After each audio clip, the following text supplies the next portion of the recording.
4 स्थानों पर हर व्यक्ति से पाप होता है। संसार का ऐसा कोई मानव नहीं है जिसने पाप नहीं किया हो। चाहे जो मृत्यु लोक में जन्मा है उसने पाप किया है, चाहे आप हो चाहे वो सीवर वाला महाराज हो, कोई भी पाप कर्म में सब लिप्त है। 4 स्थानों पर हर व्यक्ति से पाप होता है। पहला, झाड़ू लगाते समय छोटे छोटे जीव मर जाते हैं, उसका पाप माथे चढ़ जाता है। श्रीमद् भागवत में ऋषभ देव जी के चरित्र में यह वर्णन है।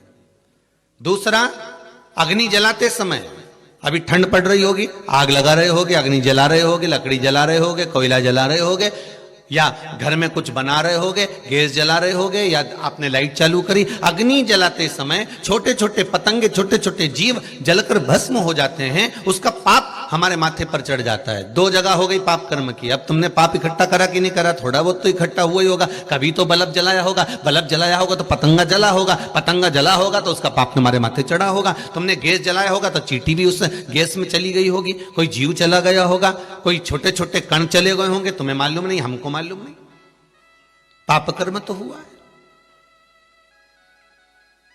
तीसरा, कपड़े धोते समय, स्नान करते समय, बर्तन धोते समय, पोछा लगाते समय, पानी वाले स्थान पर भी हम गए और हमने कुछ कर्म करा तो उसमें भी छोटे छोटे जीव मर गए, उसका पाप माथे चढ़ गया। 3, और चौथा है, हम चलकर, कदम रखकर जहां भी जाते हैं अपने पांव के नीचे ना जाने कितने जीव मर जाते हैं, उसका पाप माथे चढ़ जाता है।